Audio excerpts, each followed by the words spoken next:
Bienvenue, vous écoutez Socio-Réflexivité. C'est un plaisir de vous retrouver.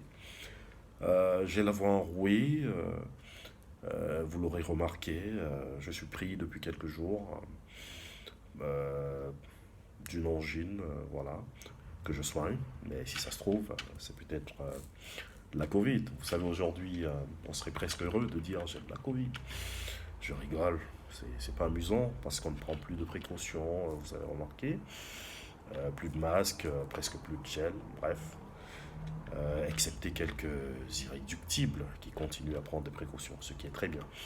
Bref, je suis pas au top de ma forme, mais je tiens à faire cette nouvelle série de vidéos parce qu'on va basculer des thèmes de la sociologie du travail à la sociologie de la famille. Vous savez, si on n'est pas bien dans sa famille, on ne peut pas être bien au travail. Nous allons parler pendant un long moment euh, de la cellule familiale, de ce cocon qui est un lieu de protection, de bien-être, qui se veut de toute façon un lieu de bien-être, de protection, d'épanouissement, mais qui n'est pas toujours le cas. Nous allons parler de la parentalité. Qu'est-ce que c'est la parentalité? Être parent, c'est quoi? Être père, mère, quels sont les rôles de, d'une mère ou d'un père, euh, avoir un enfant, euh, quel rôle social on acquiert en ayant un enfant. Bref, je vais faire simple. Les mots ont besoin d'être explicités, expliqués pour être compris. Pour faire simple, donner au monde, c'est l'une des plus belles choses qu'il soit. Mettre un enfant au monde, faire jaillir du néant un être vivant dont on a la charge, dont on va aider à l'évolution physique, mentale, affective, est une charge toujours pas facile. Il se trouve que dans plusieurs circonstances, on confond mettre au monde, c'est-à-dire donner la vie à un être vivant, et aider cette vie à évoluer. Je vais très vite faire la différence entre les géniteurs, génitrices et les parents. Il est facile de mettre au monde, c'est-à-dire que tout le monde, s'il le veut, tout le monde qui est en capacité euh, de constituer la semence et la réception de cette semence est capable de mettre au monde, c'est-à-dire de mettre en embryon un être vivant qui va évoluer pendant 9 mois et qui va naître. Mais est-ce que euh, concevoir un enfant, qu'on soit un homme ou une femme, c'est être parent nécessairement? La question est toute simple, elle est non. Il y a des gens qui sont géniteurs qui ne seront jamais parents. C'est-à-dire qu'il y a des gens qui savent mettre au monde, que ce soit des hommes, des femmes, qui savent mettre au monde et qui ne savent pas être parents. Donc il faut arrêter de confondre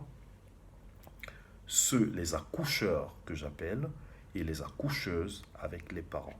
La parentalité réclame beaucoup d'autres éléments. C'est-à-dire que être parent, c'est savoir que on a sacrifié sa vie. Du moment qu'on a mis au monde un être vivant, sa vie en soi est mise entre parenthèses. Je vais donner un exemple simple.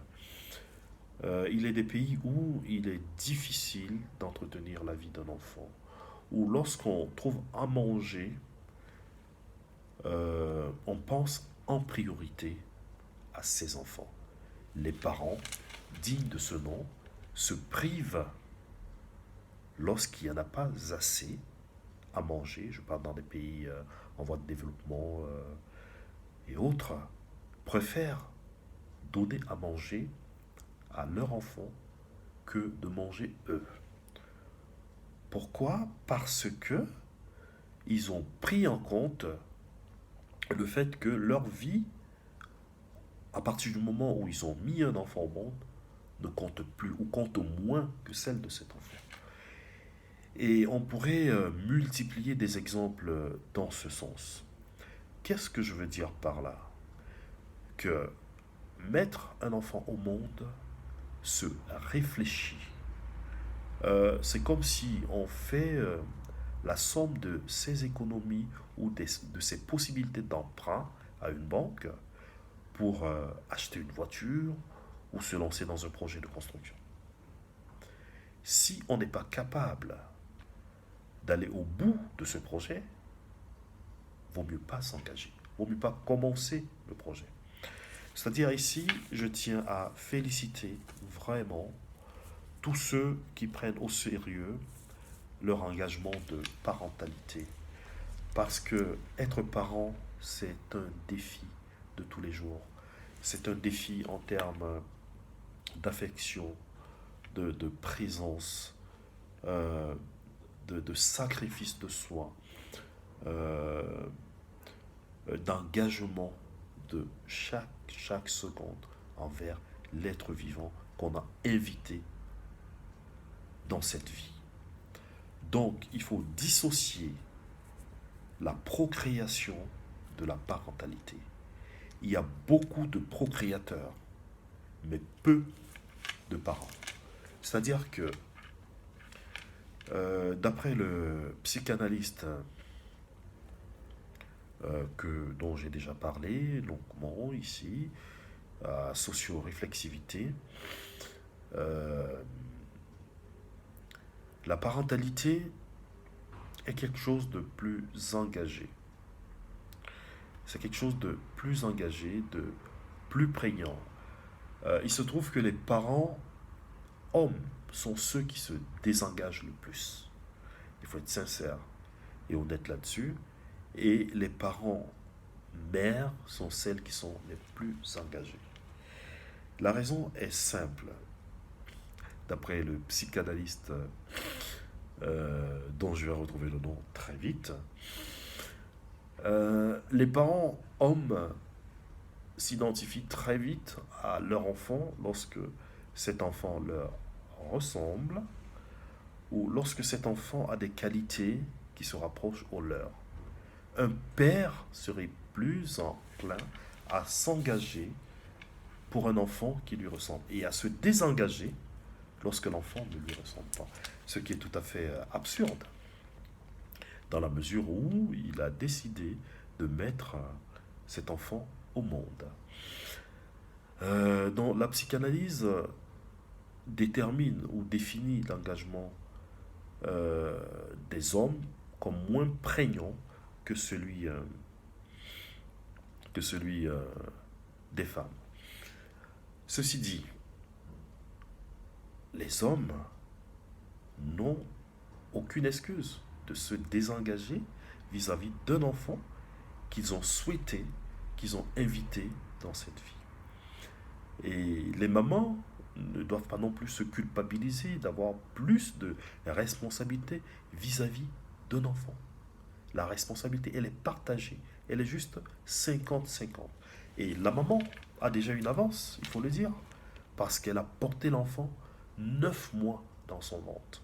Et vous savez ce que ça signifie, porter un enfant 9 mois dans son ventre?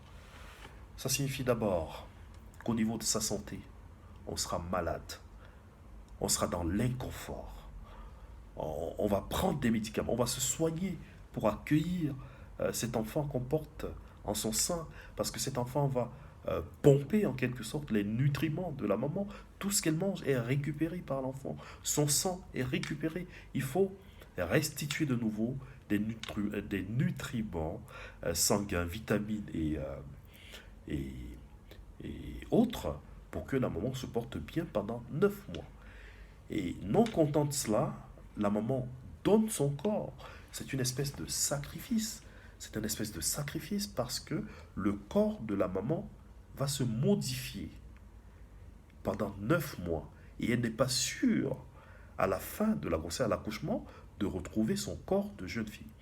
Donc déjà, félicitations à toutes les femmes qui sacrifient leur corps, qui acceptent des malaises, qui acceptent de souffrir la transformation de leur corps pour donner au monde une vie.